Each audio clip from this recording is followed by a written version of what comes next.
All right. Hi, 408 folks. Today, we are very fortunate to have James Meter joining us. James is an engineer and the owner and operator of Pique Recording, where you see him today, and also, very importantly, a CSUMB and MPA alumnus. So a little extra Yeah, valuable perspective from somebody who's coming from the same path. So yeah, James, thanks for joining us. And absolutely. Thanks for having me. Hello, yeah, everyone. Um, yeah. yeah, So I wondered, glad to I be here. know, I know we talked a little bit about a project you did recently with some folks recording remotely and combining that.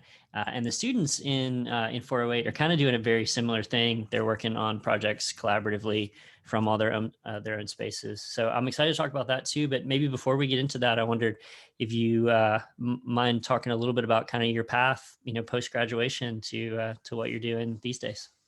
Yeah, wow. It's been a minute since I've thought about all that stuff, I Sure, guess. sure. But I graduated in 2011. Um, and immediately after I graduated, I moved to Oakland. Mhm. And I was at CSUMB for 5 years. Um, Graduated, moved to Oakland. I was pretty fortunate when I moved to Oakland that I met a studio owner named Nino Michela, and he owns a studio named Bird and Egg Recording, and that's Mhm. actually in El Cerrito, which is like just north of Berkeley. Right. Um, Really nice space, and I interned there for about 6 months before I became kind of like another available engineer there for certain people and Mhm. projects. Um, did a lot of cool things. There's a pretty big gospel Hmm. community, so I did a lot of records in that kind of vein when I was there. A lot of indie Nice. rock bands. Um, I did a really cool project with a couple records with a band called Vesper Sales. Mhm. And then I also, that led to doing a song with a band called Covet, who are pretty popular these days. Mhm. Um, I was there for 6 years. I lived in a few different spots. Mhm. And around 2014, I ended up opening my own space. I was still Right. working at Bird and Egg, but around 2014, I opened my own space, which actually the first version of that space was I rented the second floor of Bird and Egg, Mhm. but it was a smaller room. I'm trying to think, it might have been like 20 by 15 feet, Yeah. just kind of like a mixing space. Mhm. But it was big enough that I did some tracking in that space. Mm. Um, and I think I only rented that space for about 6 or 7 months before I ended up just moving to a bigger spot where I was also living, and that kind of became like a live workspace in Mhm. East Oakland. Hmm. Um, And what I'm curious, what put Bird and Egg on your radar? That kind of yeah, networking piece and how internships start, I think is can be a little mysterious. yes, I'm glad that you brought me back to that because I should mention that. It was pretty random. This is what happened. While I was going to CSUMB, I had started buying some small pieces of equipment, and while I was there, I actually bought a API 500 series rack Mhm. and was kind of filling. I think I had like a 512, couple 512s, and then it got to the point where I had like it was just a 6 space Mhm. lunchbox. Yeah. I got to the point where I had like 5 or 6 things, and I was going to upgrade. So I listed this API lunchbox on Craigslist in Oakland, Mhm. and the studio owner Huh. was the person who bought it, Nino. Yeah. And that's literally how I met Nino. Was just he bought a piece of equipment from me, Right. and then that kind of led to like, oh, like I have this studio in El Cerrito, like you should come by and check it Mm. out. Mhm. And that's really how it happened. Yeah. It's a nice reminder Um, that those networking pieces, one can kind of happen in unpredictable ways, but also just sort of happen from being involved in it, right? From Yeah, having been in those Yeah, spots where conversations and meetings can occur. Yeah. exactly. And also following up, because Mm. when he bought that, he didn't, obviously he gave me his phone number and everything, and he mentioned, Mhm. oh, I should come through. But unless I had reached out to him, the day after or something, Yeah. nothing would have happened. But I Sure. did that, and Yeah. hmm Nice. So larger space in Oakland, I think is where we left it. yeah, Yeah. in East Oakland. I Right. was initially I moved to downtown Oakland. Then I was on the opposite side of downtown, near Lake Merritt, Mhm. and then I moved like 3 or 4 miles south of there to East Oakland. And that's kind of where I was starting to do more things regularly, different projects, lots of different things. I'm really bad at remembering my own work. I'm just bad with names in general. Um, but I did a lot of records there. Mhm. I'd have to bring up my list to see and I talk can. about things. I think Um, I dropped the Peak website on the on okay. the LMS post for folks, and I can Um, refresh it too. So yeah. yeah. But I started to do work more regularly there. Also, when I moved to Oakland, I was working at a music store in San Francisco. Hmm. And various times of my stay in the Bay Area, I was working full time there. Mhm. And then, kind of once I moved to East Oakland, those days at the music store kind of started moving from 5 days a week to like three. Mhm. And then eventually it was like 1 or 2 days a week I was working in San Yeah. Francisco at a music store called Sunset Music. Mhm. And I'm really grateful for my boss there, because she was really supportive the whole time. Um, Right. really, really small music store, actually sold mostly sheet music, which is like just kind of different. Mhm. There's Mhm. not too many places like that, but Sure. um, it's a cool experience. And Yeah. then I feel like every moment that I transition in my life has been kind of because I've been forced to. Sure. um, there's been a lot of little things like that, but basically, there was a arson fire at my building in East Mhm. Oakland, Mhm. um, and luckily none of my stuff, got burned up. But Oh wow. Yeah. it was pretty scary, Yeah. and I had been thinking about moving to LA for like a year or so before that, Mhm. kind of just chasing the work Sure. kind of thing, and knowing that a lot of people do amazing records here in LA. So was kind of wrapped up in that thought. Yeah. And I had that arson fire, and I had to move anyways. Mhm. And so it kind of felt like a clean cut Sure. in certain respects from the Bay Area. So that's how I kind of made my way down to LA, Mhm. and I found a spot in uh, a neighborhood called Northridge, which is in the valley, um, which is kind of a sleepier side of LA, because it's not like too central, but it's still like really busy. Um, and I was renting a house with two other people, and they were both super supportive. And I literally had a live room in the living room, which Mm. was pretty sizable, Mhm. kind of took over that space. Um, I had the master bedroom, which was a converted garage, Mm. completely built out. So you Yeah. wouldn't know it was a garage really unless you thought about it. But really like pretty sizable space for a control room, and Yeah. made a bunch of records there. And then Right. I moved to where I am currently, Yeah. just in July. Nice. Um, Yeah. so that, kind of a short but Sure. sweet Catches us up. version of getting here. Yeah. I'm curious about the experience of transitioning from somewhere more familiar in the Bay Area to a new place like LA. And I imagine, I mean, so much studio work is kind of word of mouth and contacts and building that reputation that brings in work. And so what was that process like? Were there kind of any particular steps that were especially helpful in kind of establishing in a new area, or yeah, advice for students that may be thinking about heading somewhere away from the immediate Monterey County area after they wrap up? Yeah, good question, because like a lot of how I've been able to kind of make a living and survive through all this stuff has been Mhm. really odd, maybe. Not Sure. like, it's kind of hard to put into words like, oh, I did this and now, Right. that's how this came about. It's really just like I mentioned, is like following up on things. Mm-hmm.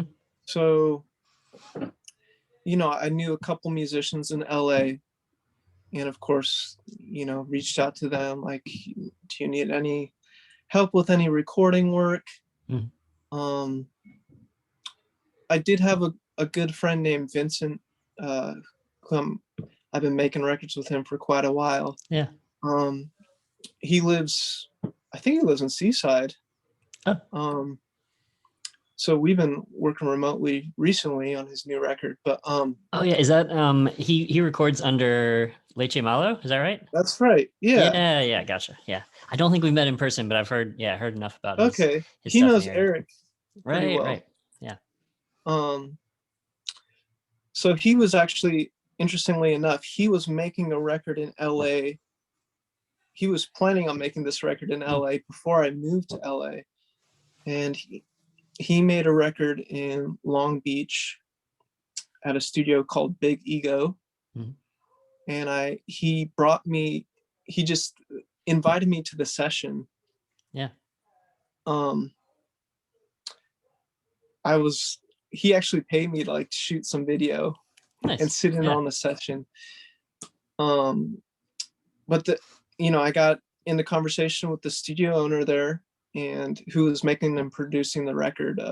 Hmm. Chris Schlarb is his name. Mm. And that ended up leading me to like, engineer a few things under him in Long Beach, which is a good hour drive from where I was All right. living, Yeah. but still really cool. He's a really good producer. So I only did a few things at that space, but Hmm. it led to me meeting him and just kind of continuing some work in that circle and just meeting other people. It Hmm. led to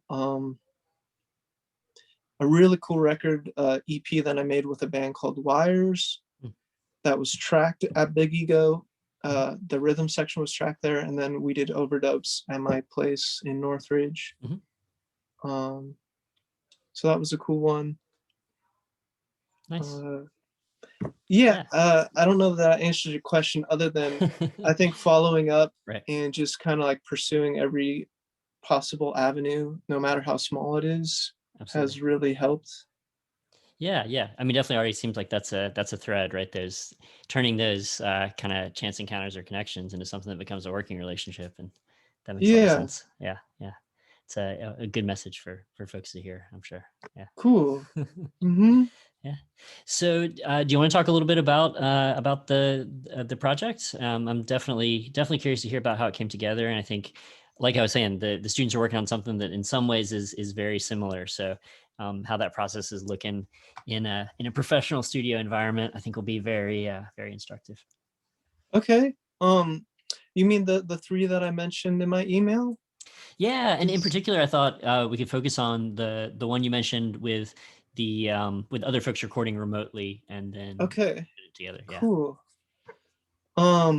I got the email pulled up just to make sure I can remember all the Sure. musicians' names and everything. But there's a really cool instrumental guitarist named Julian Hoover, who Mhm. lives in Oakland, and I met him at the studio Bird and Egg when I was Mhm. working up there. He was part of a few projects as a session musician, Hmm. guitarist, and um, I recently mixed and mastered a 20 song record called Equilibrium. Mhm. And so it was Julian's first time recording his own guitar, Oh and wow. he hired a drummer Mm-hmm. and a cello player and a violinist to collaborate with. So all of them recorded their own parts in their home studios. Mm-hmm. So there were some tricky moments to try and figure out how to best organize the sessions. Yeah. Because Julian was just, kind of learning on the fly. Right. And, I kind of had to help him even export some of the tracks Oh, sure. in the appropriate format. So I kind of had to talk him through that stuff. And then there was a few tracks that had some pretty less than ideal edits, we'll say. Gotcha. So there was like a lot of digital pops Huh. that I either decided to clean up and just spend the time doing, or I asked him to try and do it on his own time. Gotcha. And So he was sometimes doing so he was doing a little more than just press and record and putting the mic in front of the guitar. He was going a little further with his doing some of his own comping or that type of yeah, edits. Yeah. exactly. Okay. Gotcha. Yeah, and like there was just some digital pops, and like I mentioned, putting fades between things, and he had no idea what I was talking about. Right. So I had to, just talk him through some of those things that were going to help me, because he was just exporting his whole takes. So it wasn't like he was giving me things to comp together. And then he would give me some tracks that already had effects on them. He was doing it all DI, so if there was any like distortion sounds, he was all using software for that. Right. And sometimes that sounded great, and other times it needed a little bit of help, or he just gave me the completely dry take and I would do my own kind of processing on it. So all electric guitar then? Some acoustic as well, and all the acoustic was DI. Oh, DI as well. Okay. Yeah. That's a whole nother set of challenges, because I wouldn't do that if I were recording guitar. Would prefer to have it mic'd, but it's just what Julian was able to work with. So Sure.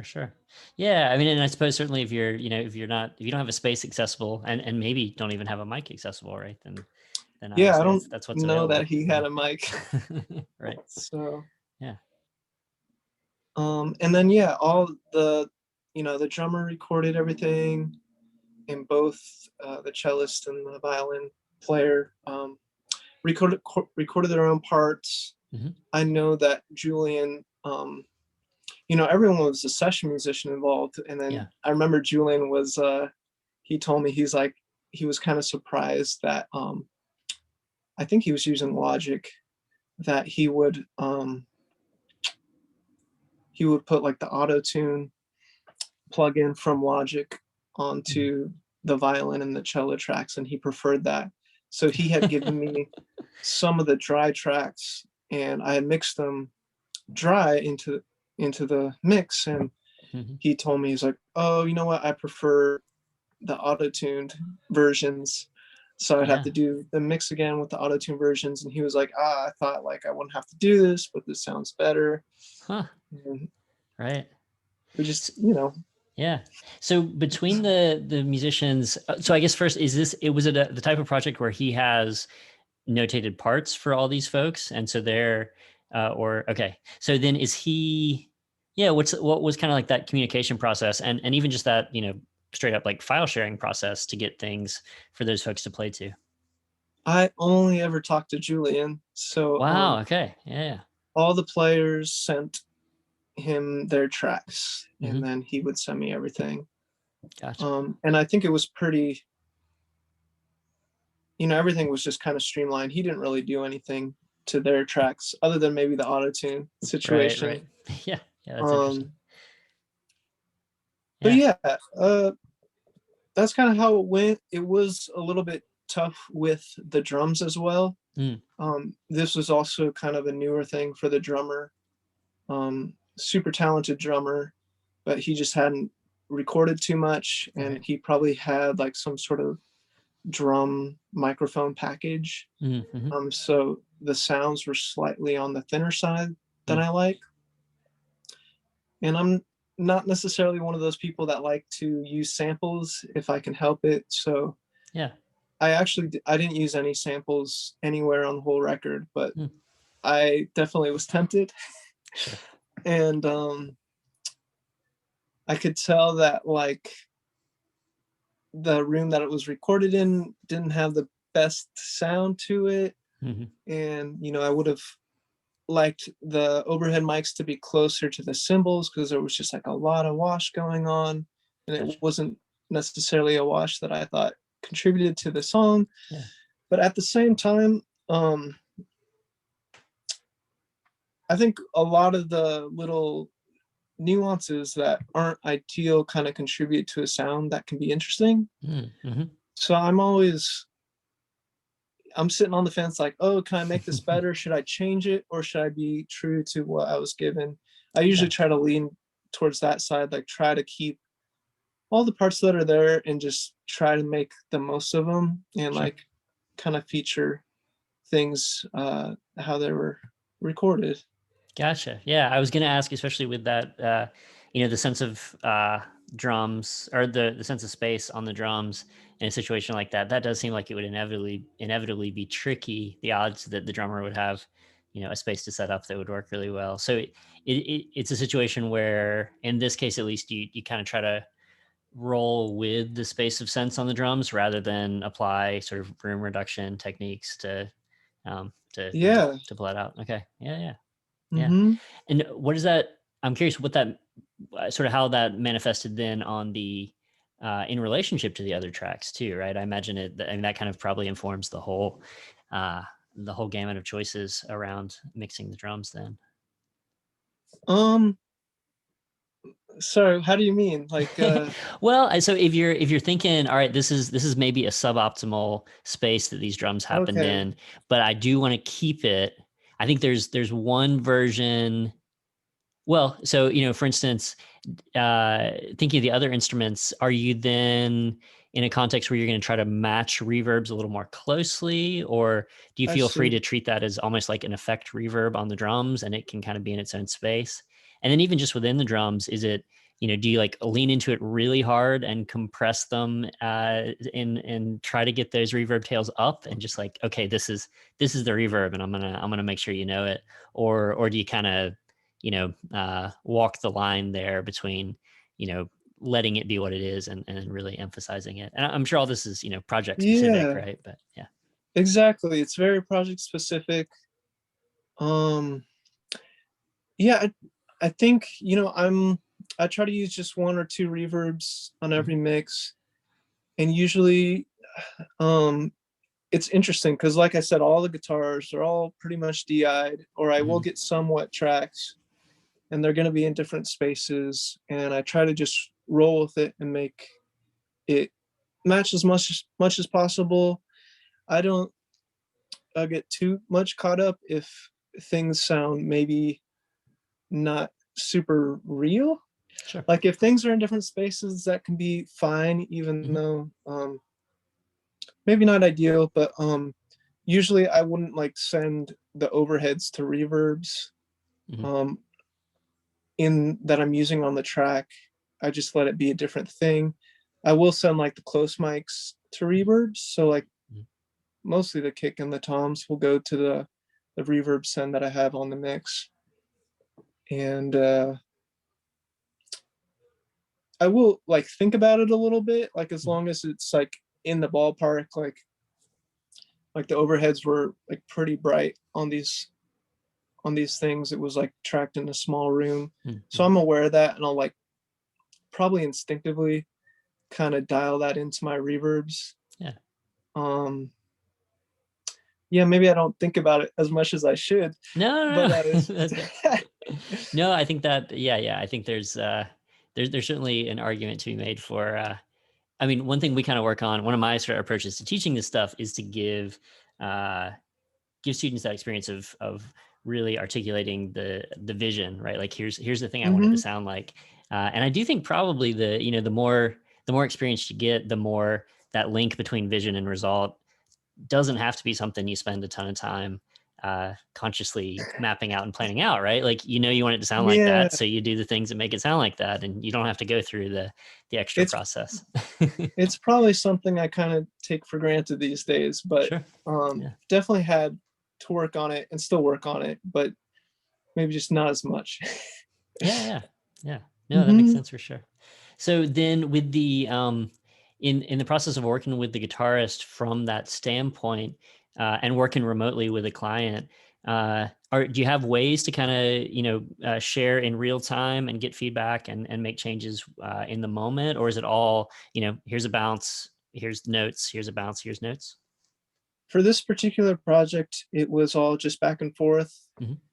Um, so we actually chatted mostly on Instagram Messenger, and so we were back and forth on there quite often. Like, every day after the mix, I would send Yeah. him, and then we would uh, chat on the phone from time to time just to make sure everything made sense clearly. Because Right. sometimes things can get confusing over Messenger. Sure. Sure. And then I do appreciate notes like in a Google Doc Hmm. that I can work through because I like the feeling of checking things off Sure. and knowing that I'm actually doing something. Sometimes this just happened yesterday actually, where a client texted me, and I actually was thinking, oh, I can't like check off things, and I was like, I got to make sure that I'm doing everything because I can't Right. like visually see that. Yeah. Um, I'm a big fan of the Stickies app on my Mac. Just yeah, keep each one for a project and knock stuff off. And yeah, absolutely. Uh-huh. yeah. So I think I did have Julian, every song, all the changes. Um, we kind of tried mostly to do it song by song, where we would finish the song and then move on to the next one. Hmm. But then near the end, um, I think we kind of got into like a certain momentum maybe, and then we started coming back to a couple songs that we thought we could get a little better. Yeah. Um, so there were like near the end, I think there was probably between 5 and 10 that we kind of like revisited, and he had like Hmm. just a Word doc with all the changes, Right. and I'll work through that. Nice. Yeah, that makes sense. Just the organizational aspect of having those notes compiled and in one place Yes. discreetly and Yeah. distinctly. I think that's probably something the students can for sure apply in their kind of version of this workflow too. Yeah. Yeah. And Hmm. then from I guess we talked a little bit about the drums and the guitar too, but I'm curious about those other instruments, kind of how that stuff came in and what they were able to pull off, presumably also as not especially experienced engineers. What kind of stuff were they delivering? It was all the performances were really good, Mhm. besides some small tuning things that Julian put the auto tune on. Right. But everything was, had a good amount of gain. Mhm. There was some noise floor on, some of the tracks, Yeah. and I definitely went through and made sure that there was edits and fades around all the entrances and everything, because I know that once I'm getting mastering levels, things start popping out that you don't hear when you're recording. Mhm. So I'm always making sure that I'm taking care of those little things that I know will, nip me in the butt in the end, and I'll Yeah. have to go Yeah. back and redo something because there's a weird pop or Yeah. something like that. So I just make sure I'm doing all the busy work up front, Mhm. lots of organizational stuff. I like everything colored track wise and grouped, and uh, I have I don't use a template, but all my Mhm. sessions look very similar. Mhm.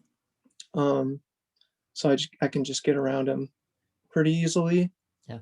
Um, but yeah, I think everyone played their own part. Like Julian didn't have anything composed as Mm. far as I know. Mhm.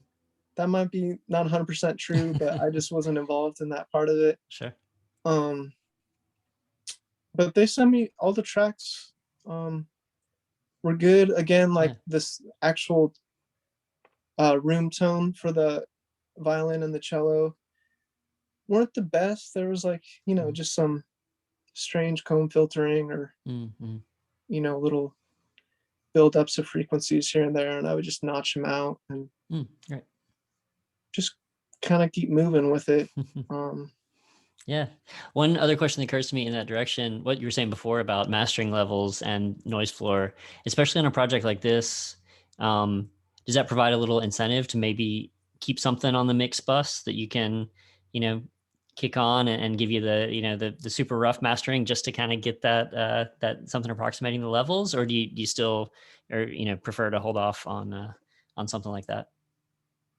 Actually, you kind of like nailed it on the head there with how I like to work. I do have an analog two bus, just a All stereo right. Yeah. that I monitor the whole track through, coming back into Pro Tools, and then I have a limiter on there.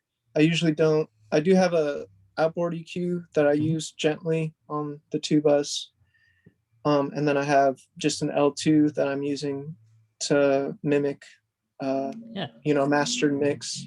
But Gotcha. it's not, or at least, I get mixes back, masters back that I've mixed, and it's always limited a lot more than how I'm monitoring it, which is Right.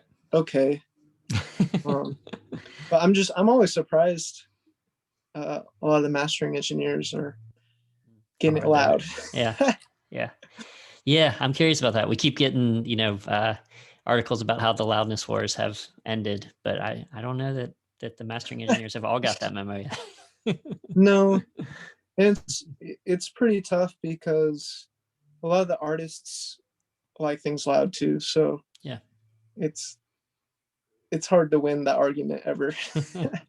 That's another thing I'm curious about. Speaking of the artist monitoring, when you have them in your control room, you have a little control over the environment in which they're hearing, and they're hearing on whatever monitors you're playing it through, and in a decent acoustic environment. Or any kind of special communication or precautions around sending this back to a client who then's gonna listen to it in just whatever they have at home.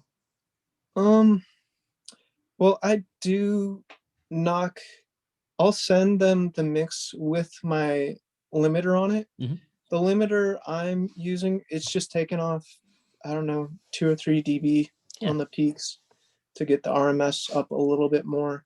And then I usually purposely take it down a couple dB on the output, just so that when I'm communicating with the artist, I'm just like, this will get louder.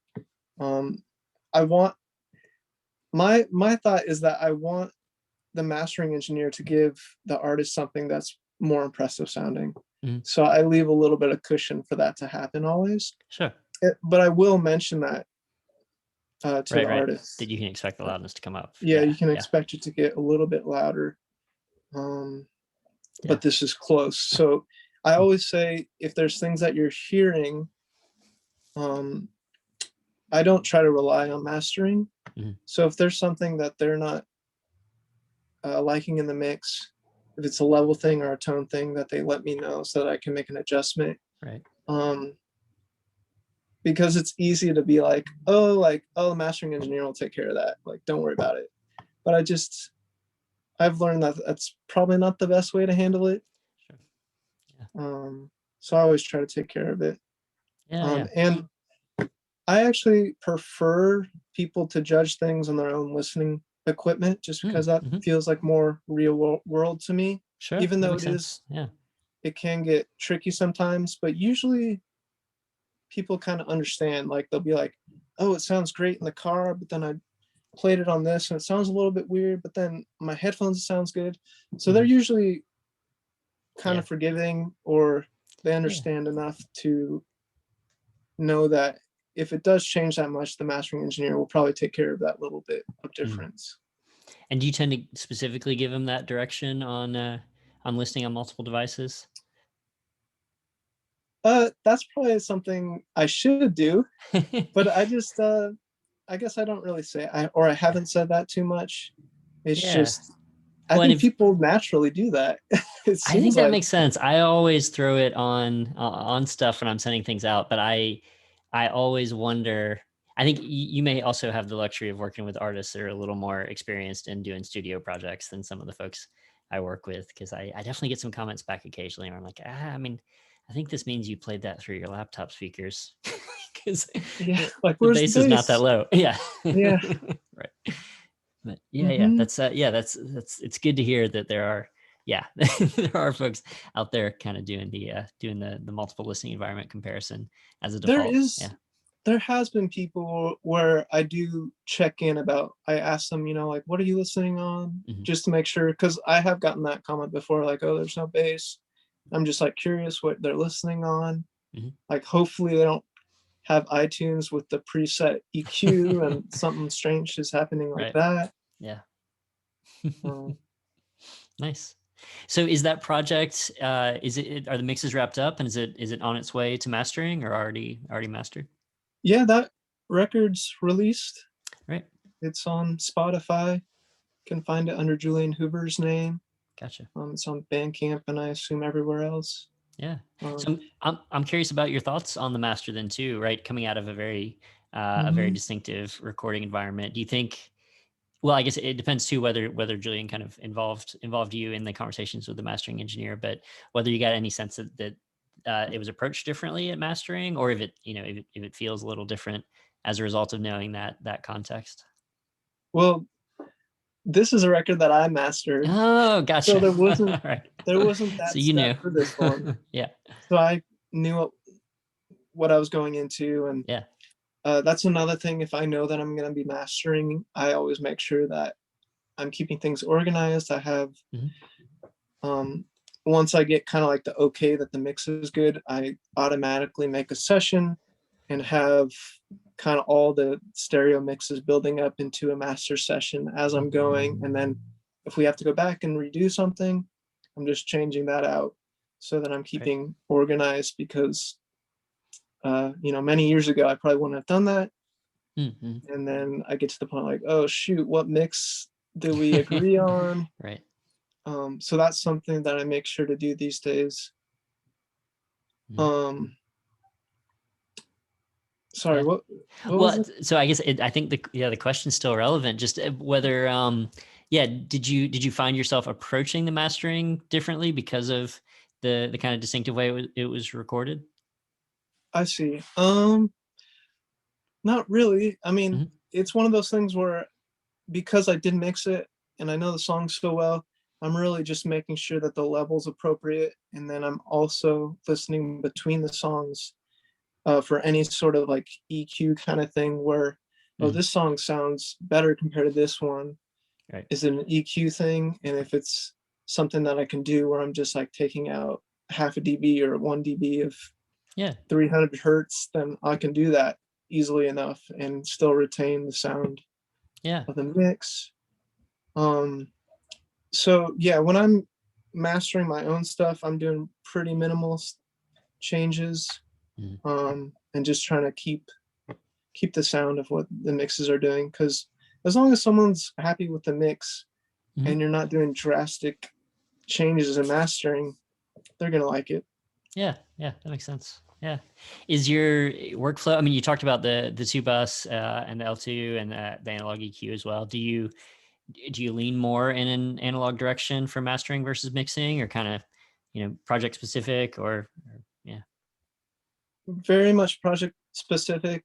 I mastered the Equilibrium album. It was all in Pro Tools because I had Mhm. already used my outboard gear.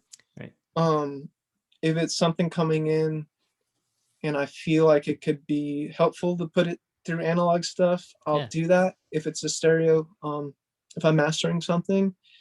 But usually, I mean, it's so project dependent, because if the volume's already built into the mix, I I wouldn't think about doing outboard kind of stuff Mm-hmm. because it's already there, and I don't need to reshape the transients, or Sure. because sometimes I have gotten stereo mixes where the transients are so far above kind of the average level Mm. of everything else going on that I can't push it into the limiter without hearing the limiter working too hard. Gotcha. Right. So I have to hit some compression before that, and that's when I would go towards my analog hardware and process things so that I can use the limiter in Pro Tools more comfortably and not have to take the life out of it just slamming it up, brick walling it. Right. Yeah, sure. Makes sense. Absolutely. I'm curious too. I wanted to make sure we touched a little bit on, and I think one of the 3 projects you mentioned also included the kind of in-house studio performers that you have too, right? And I thought that's an interesting angle for the students to hear about as well. So if you don't mind, kind of talking about what that group is and how that kind of works, in correlation with the studio. Yeah. So there's a group of 3 other session musicians that I work with regularly, and we kind of call ourselves Custom Shop Sound. And so there's Garrett Tillman on the drums, Josh Howard on the bass, and Blake Rinn on guitar. And Garrett and Josh kind of came to me with this idea a couple years back, specifically kind of to help out songwriters, kind of someone who plays acoustic guitar and sings, or is at a piano and sings, but doesn't necessarily have a band behind them, but would like that. So it's just kind of a way to get more people involved in a manner that's very already worked out. Like we've worked with each other so much at this point that there's very little need to communicate about certain things. We just kind of get it done in some respects. Sure. They're all super talented. They can read charts, basically sight read stuff.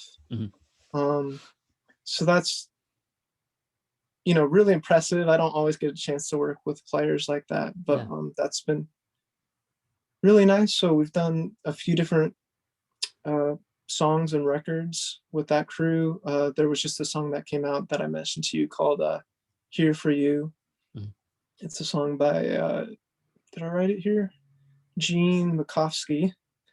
And that's released on Spotify and everywhere. And they learned and the Custom Shop Sound guys learned and recorded that whole thing we did in like 2 hours. And it sounds really nice. It was like, it's really kind of raw, but like it doesn't sound like that just because everyone knew what they were playing. We recut the vocal and the acoustic guitar, even though everything else was tracked live. I think we punched in a couple parts here and there, but it's mostly live. And then there's multiple guitar overdubs, and there were some keyboard overdubs flown in and different things like that. But kind of at the core of it was pretty live and organic. Yeah. So what does that process look like? So if somebody comes in and says, all right, I got this song and I'd like Custom Shop on it.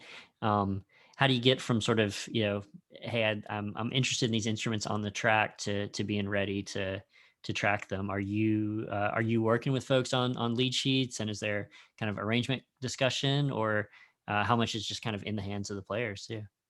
Yeah, so there is arrangement discussion up front. And then there's like kind of like point people to take care of certain parts of the process. So usually Josh is the person who will write the chart just from the demo that the artist gives him. Right. So he'll listen to the demo, work out the chords. He usually just, does it by ear. There probably has been times where people give him chord charts, but he does a lot of it. I think just works it out.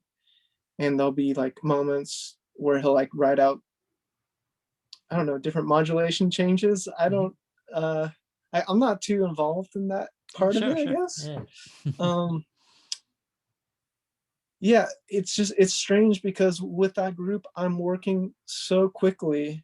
I don't have much time to think about anything other than just making sure the mics are working. Nothing weird is happening. Right. So I'm just like really focused on that to make sure that there's no problems on my end because I know Yeah. everything else on their end is taken care of. Mm-hmm. Yep. And there will be moments where I have been more hands-on for the production. Mm-hmm. That's usually if it's like a whole record kind of thing. For this song here for you, I really didn't do much of anything. um, but the new the Leche Malo record that I'm Mm-hmm. working on has both Josh and Garrett on it, and there's another record by a songwriter that goes by Lavender Bird, and her record has them on it as well. So those two records, I was a little bit more hands-on. I would give some directions Right. in the Right. moment. Yeah. It reminds me too of, I think you probably know the Toolshed guys, right? Brian Gibbs, and had they connected with? Yes. Yeah. Yeah. I remember Gibbs specifically saying, you can't really call yourself a producer until you've got a whole contact list of session musicians to bring in. And it makes sense too, what you're saying about just kind of that division of labor and being able to trust a group of people to work with so that you can focus on, getting the mics working and in the right place, Mm-hmm. and not worry about providing some extra direction and kind of maybe sliding into that producer role if it's not as much what you're supposed to be doing. But, Yeah. but with that in mind too, I'm curious about sort of both when clients come in for projects and then kind of once the session's underway too, about drawing that line, especially when you're in your own studio, between producing and engineering, right? How do those conversations work with clients about exactly what roles you're going to take? And then, once the session's underway, how do you kind of, wear both hats if you need to, or make sure you're not putting on that second hat if it feels like it's not part of the deal. Yeah, it feels very fluid to me. Mm. And every project's different. Mm. Sometimes there are people that come in and they've never recorded before. Yeah. Um, so they need more guidance. And I really try. I think it goes back to what we were talking about earlier too about reverbs. There's Mm-hmm. certain things that I realized I take for granted because I've been doing this for a while now. Yeah. Um, so sometimes I overly simplify a process by accident because the person's new. Mm-hmm. And so I'm always reminding myself of making sure that I kind of know where the person's coming from. And if they need any extra guidance, that I can make sure that I can give it to them. Um, but then there's also like different people that I work with where if I said something like that, they'd be like, oh, like, duh, that would be Sure. almost like disrespectful. Yeah. Yeah. Um, so it's really trying to find that ground where I'm communicating well. Mm-hmm. And um, it, I think it kind of like shows itself in certain ways. Like Mm-hmm. if someone's struggling somewhere, then you can kind of like know to just To kind step of in. give Yeah. them some guidance in that moment. Yeah. Um, but it's tricky Yeah. to know when to step in and offer some advice or just let things happen. Sure. And again, I think the custom shop sound kind of crew is like one of those moments where it feels like I can kind of sit back a little bit, even though it's Mm-hmm. like really quick. I sit back in my own recording engineering space rather than production space. Mm-hmm. Right. Um, Yeah. so yeah. Yeah. Is it something, I mean, even just on the business side where, you do you sort of talk to a client about those things as genuinely separate services, right? Like, here's my rate if I'm producing, here's my rate if I'm just engineering. And then, even in terms of sort of hashing out how credits wind up, is that, how does that part of the process work out too? Because that's one spot where it's like, it's trickier for it to stay fluid if there's, Yeah. if there's a different hourly for Yeah. So one or the other. I have a basic hourly that I have for anything I'm working on. Mhm. So I just feel like it's all wrapped up into the same things. Like Gotcha. I'll I'll play on different people's records Yeah. and I'll record it and like I'm working with them and I just bill them for the time. Mhm. and they usually know that, because I think if they're curious about working with me, they probably know a little bit about what I've done, Yeah. or they've seen things on Instagram or something, and Right. they kind of just know I can kind of fill a little bit of every spot if I need to. Sure. But if it's not appropriate, I won't do that at all. Yeah. Yeah, and I feel like it's interesting, but like I'm really close to like everyone I work with. So, Mm-hmm. or mostly, I'm always taking on new people, and luckily, I get pretty comfortable with most of them right away. So, but it's still hard to Sure, have sure. those conversations and let them know that I can kind of be available for what they need. Yeah. But also making sure I don't overstep anything. Yeah, yeah. And one question I always get from students, and one that I always feel like I am not best positioned to answer because this works differently for me being attached to university. But if you don't mind talking about it, even just how do you figure out what's an appropriate rate? How do you put the dollar amount uh, in front of folks? Yeah, it's been a learning experience, Hmm. and I'm always reevaluating that. Um, when I was, let's see, when I started out at Bird and Egg, Hmm. I was like a house engineer, and I think I was getting 20 an hour. Hmm. And then when I opened my very first spot, I was charging people 35 an hour. Hmm. And then I just kind of kept Sure. creeping up, and like now I charge 50 an hour. Hmm. Um, I always That'll probably go up sometime, Sure. but it kind of like comes down to what people around me are charging and what they Hmm. have to offer. Um, and I still think that's probably under a lot of what my colleagues are charging. Hmm. Because I'm really not good at the business aspects. So it's something I really have to try to consciously check in about with myself, um, Hmm. that I'm charging. And so now all my rates are on my website, Hmm. and there's like a little asterisk, like, like if it's a longer project, like we could work out some sort of project based budget Yeah. that we can work within. And then usually if that happens, I'll be like, oh, well, I can make sure that I'm available for this amount of time within that budget that we can work for. Um, but most people are pretty understanding of the hourly. Hmm. Um, but it's kind of hard because like on mixing, sometimes I'll get songs that are like acoustic guitar and vocal, Yeah. and I have my mixing rate for per song.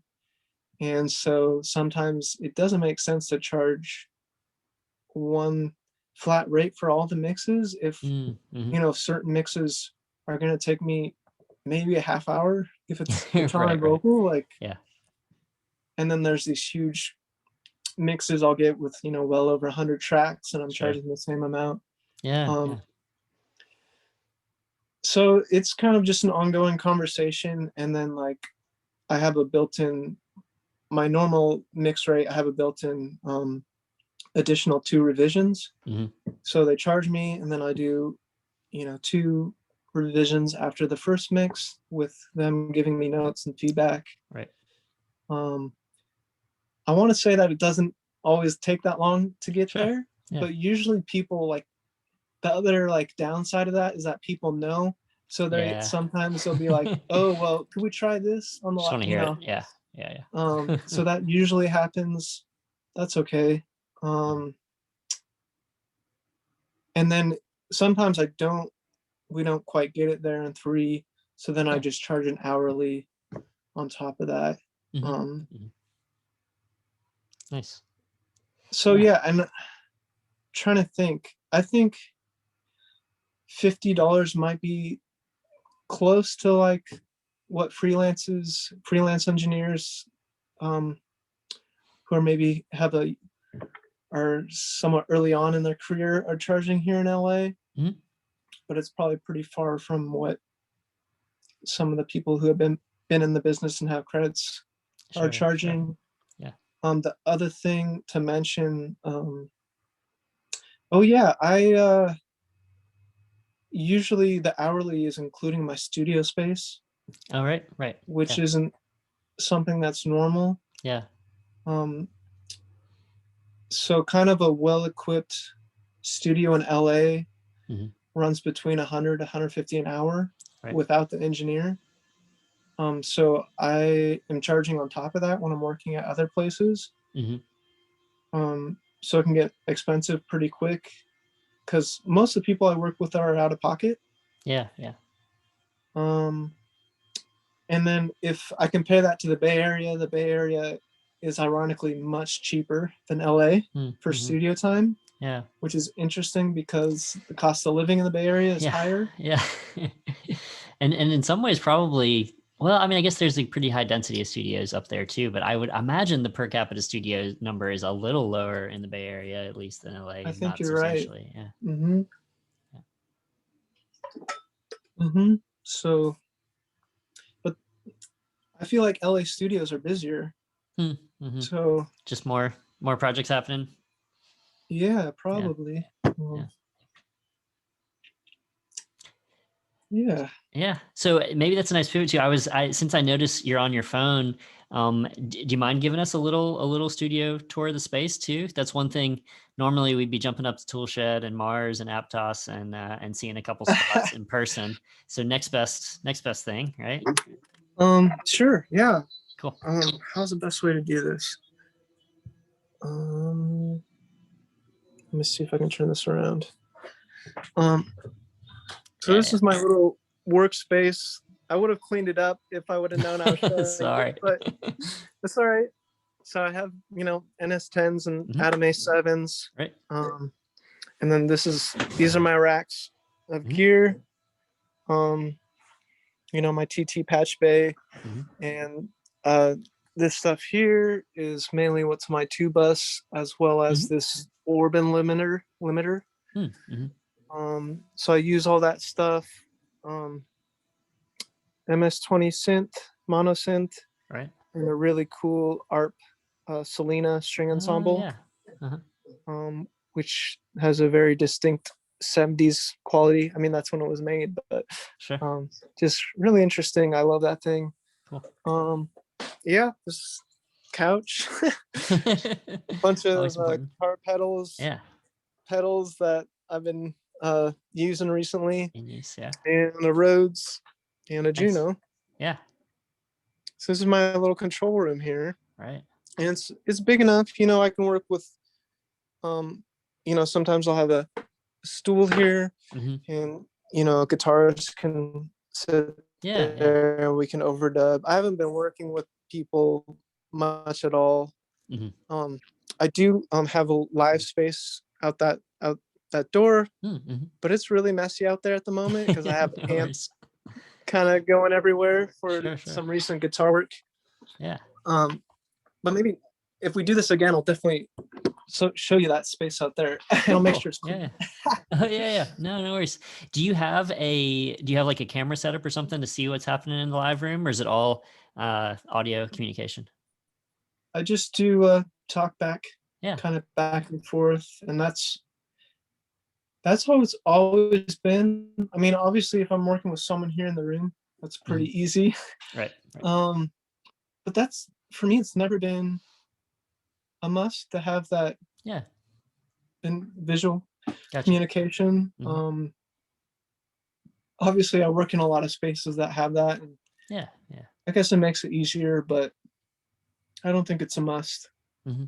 Yeah, we've got I think it came in after you were there, but we did put in a camera in the MTA, so you can see on a second monitor into the live room. But there's running a decent amount of sessions where that camera either was off and didn't get turned on, and it's been impressive to me, having been used to it, that it's not a huge loss if you don't have the visual aspect. Okay. Yeah. I was wondering if you're gonna say it was really helpful, because I I mean, just don't know. it can be, and I do think, especially in a classroom setting, it's kind of nice, right? Because if we're experimenting with something or demoing something, then it's kind of nice to see what's happening on the other side as well. But in normal sessions, yeah, I think there's uh, a few times where it's come in handy, and I mean, obviously that's a kind of big, weird space as well. But yeah, no, I've felt pretty comfortable in the times when it hasn't gotten turned on and turned on the monitor. That's good to know. Yeah, Hmm. the Robin Winans put it in for us. So Oh, if you wow. decide you're interested, he can tell you how he did it.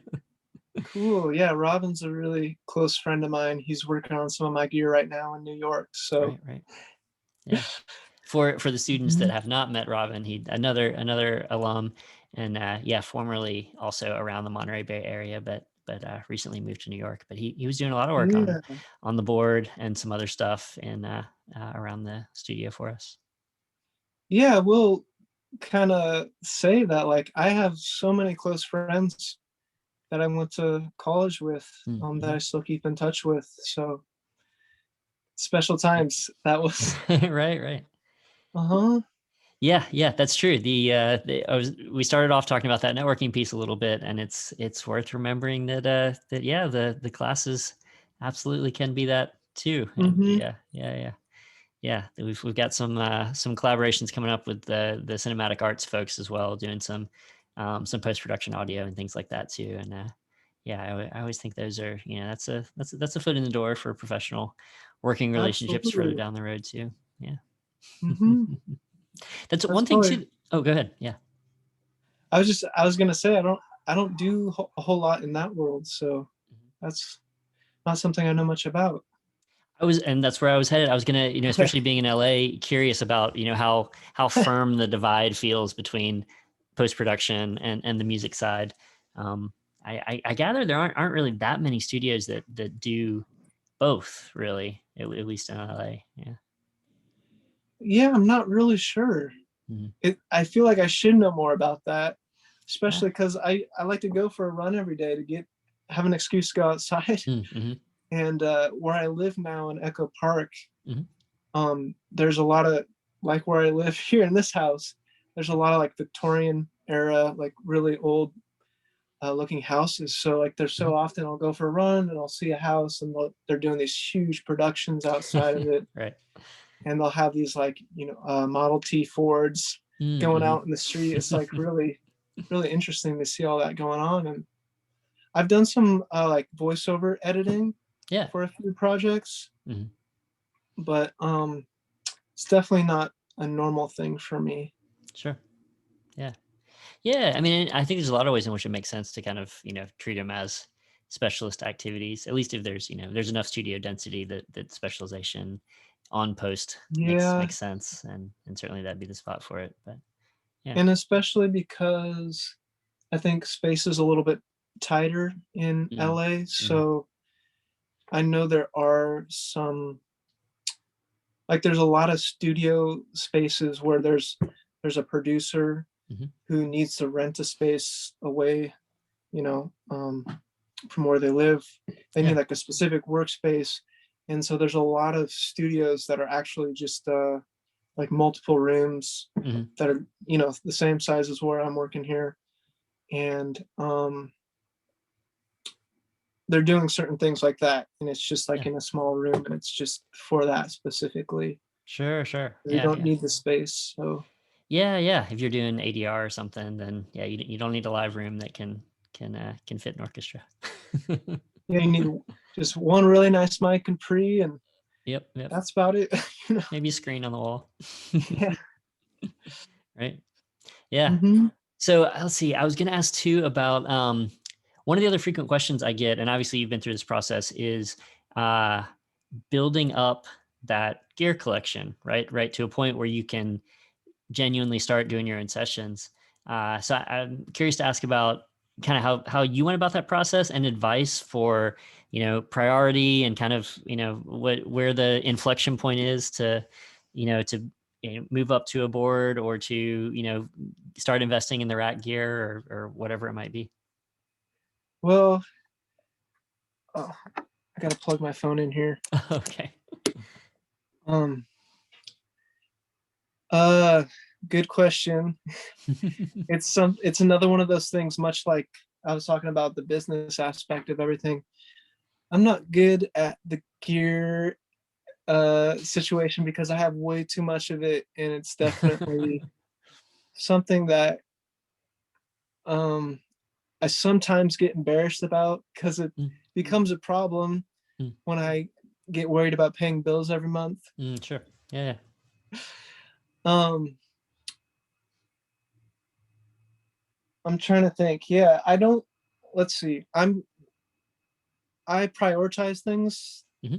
differently than some people. Mm, Like I'm still on Pro Tools 11, mhm, so I take a back seat to upgrading a lot of digital things. I work with a limited amount of plugins, but I do enjoy outboard gear.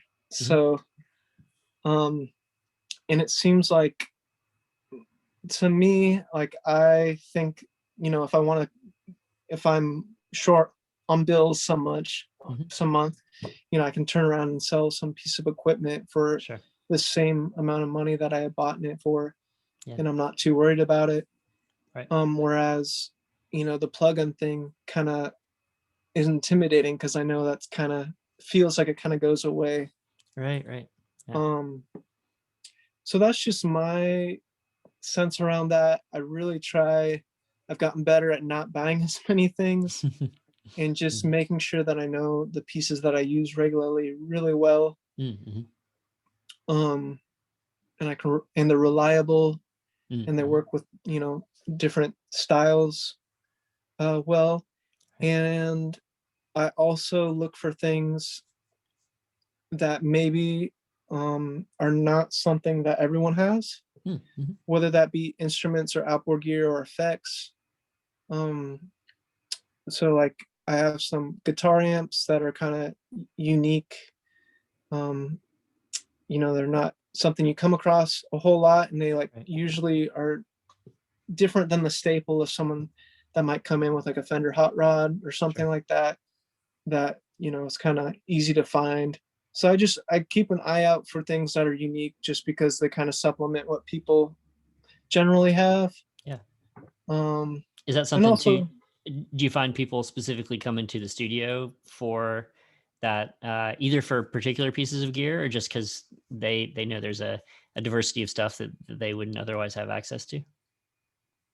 sometimes, Mhm. sometimes they come in, like I have a Rhodes, which is nice, and I've had people like comment on how, oh, that's like the best Rhodes I've ever played, and so like Oh, yeah. I know like people think do musicians do appreciate that kind of thing. Yeah.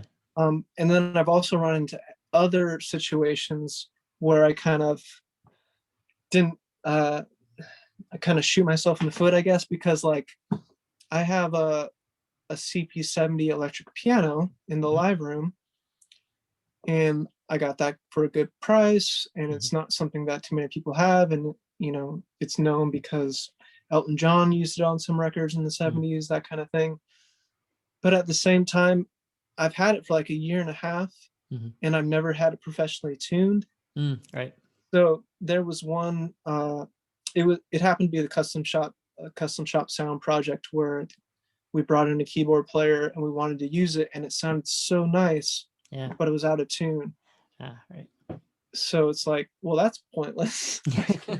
So that's something I have and I need to get fixed, but I'm waiting until I'm doing sessions again, Sure, kind of sure. thing. Yeah, So yeah, it's kind of like I'm prioritizing things that are useful to the studio, yeah. Mhm, and my I'm kind of my goal for my career is to own a space that's like full functioning, like yeah. recording space. And I have a small version of that right now. And actually, where I lived before in Northridge was closer to that because I had a a live room where I could like record a whole band. I have a live room now, but Mhm. I do have neighbors, so I don't like record drums. Yeah, Um, yeah. Right. that's why I get the chance to work at other studios Yeah, these days. yeah. I But wanted to, oh, go ahead. Yeah. I was just gonna say, like, it's kind of just I try to look for things that will kind of like help me in the long run to get Mhm. there and have a fully fleshed out space. Yeah, yeah, gotcha. Yeah, I wanna wrap us up soon because I know, yeah, I know I held a longer time, but was thinking we, go an hour and then past, as relevant. Um, but I did want to get into it, that question about jumping into other studio spaces, because I think that's that's something we can't provide super easily in a campus setting, right? We've got our studio and we can train you there, but um, what's that process like if you're kind of brought in as a freelance engineer? Obviously, if it's somewhere you've done a lot of work, you kind of know what you're getting into. But when you're coming into a new studio for the first time, are there kind of steps you want to go through, information you ask for in advance, or how do you prep for that? Yeah, well, it's difficult, Hmm. and it kind of changes. I always like to know the mic list, Mm-hmm. and it's usually different than what's on websites because either they're not all listed or not everything is in working order, Right. or people just won't let you use certain things if it's something that's really Uh-huh. nice. Wow. Um, Even if the studio is fully reserved, there's stuff that they'll knock off. yeah, And it's it's tricky. Either they'll like tack on like a fee, mm. or I know I mentioned in the email there was a studio that I went to where the owner was very hands off with me, and he Oh, kind of right. Yes. Yeah. Yeah. he told me when I got there that like Yeah. You couldn't he would move. move the mic, so just let him know what he needed, Yeah. and that Wow. so that doesn't happen very often. But I I really like to know the routing Hmm. and the headphone mixing situation, um, just so that I know I can if well all the spaces in LA have assistants, Hmm. so I can just tell them what I need. Right. But I prefer if I know where things are going. Yeah. But just for my peace of mind, or maybe I have a control issue, but I like to know like where things are going so I can like change things out on the fly if something doesn't work, and things don't work Mhm. more so than not. So it's good just to know what I'm doing so I Yeah. can be confident and like, kind of move the session forward and not have to rely on the busy work that goes on behind the scenes. Like ideally none of that the artist doesn't see me trying to like quickly learn the routing, Sure. all the patch points. So yeah, I just try to make sure I know the signal flow Mhm. and the headphone mixers. At, Luckily, I've worked at enough places that I pretty much know how most of the headphone systems Mhm. work, the different brands. Mhm. Um, People have them set up differently in different studios, but Sure. they're somewhat similar. Um, Trying to think. Yeah, just being able to make sure I know what I want so that I can tell the assistant. Yeah. Um, Yeah. And the assistance, I mean, I assume the reliability there is generally pretty high, right? That it's folks who've I guess at a minimum the studio is trusting they have enough yeah, experience to answer those questions, right? yeah, it's pretty diverse. I've had some Mm. really good assistants and then some assistants.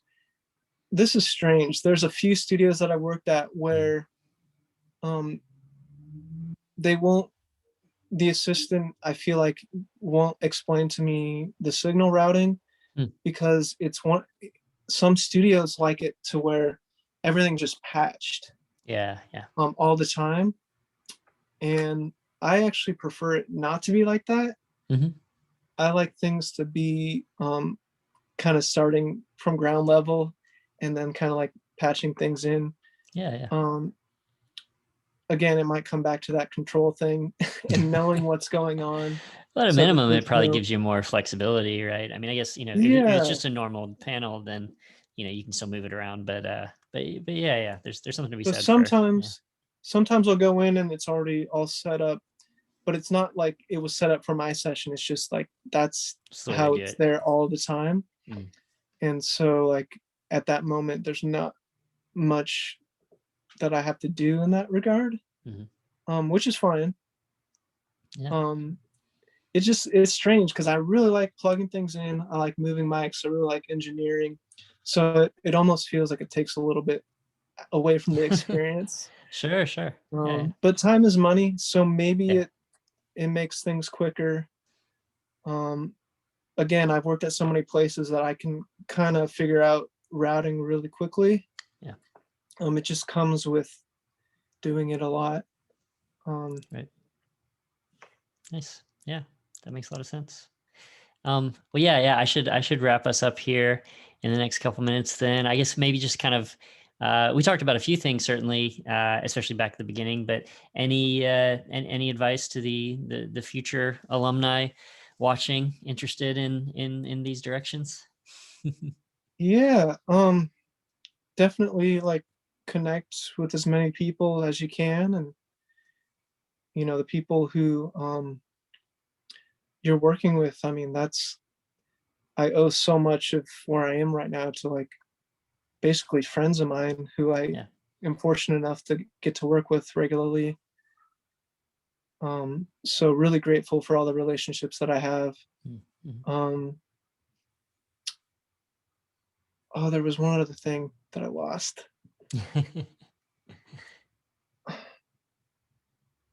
I can't remember. Uh, oh, just do things a lot often. Like Mm-hmm. it's Sure. just that the repetition thing, and just familiarizing yourself with all the different aspects, different different things that maybe people overlook. Yeah. Knowing the history of gear, knowing circuits and Mm-hmm. topologies and um, instruments, and like um, how to set up a room, patch bays. Um, Something that also has helped me is like I know how to do soldering, so Mm-hmm. I make all my own cables and I save money. Right. I work on my own instruments. Mm-hmm. So there's just different things, kind of DIY things Yeah. that I do regularly that I think kind of help um, keep the expenses down. Sure. But Yeah. then Good point. at the same time, it's good to connect with people who are working in those fields, um, because I don't, there's certain things that I can't do. Sure. So I Yeah. definitely lean on people who are Right. experts in there, and happy to do that. And that's just another good connection to have. Absolutely. Yeah. That's a nice point too about the kind of multi-directionality of the connections, right? It's not just about the folks who might hire you for a job or to run a session for them. It goes in Hmm. all those directions. The session performers, the folks that can work on the gear, whatever it might be. Yeah. Nice. Yeah. Cool. Well, thank Hmm. you so much for doing this. I'm going to go ahead and Yeah. hit end on the recording here. I'll keep the Zoom call up for just a minute. And Okay. yeah, Hmm. I appreciate it so much. I'll get links too, so the students can hear all those Thank projects we you. talked about and kind of see what they sound like. Yeah, with all that background in mind. Yeah. So yeah, James, thanks one more time. You're welcome. Thanks for tuning in, everyone. Hmm.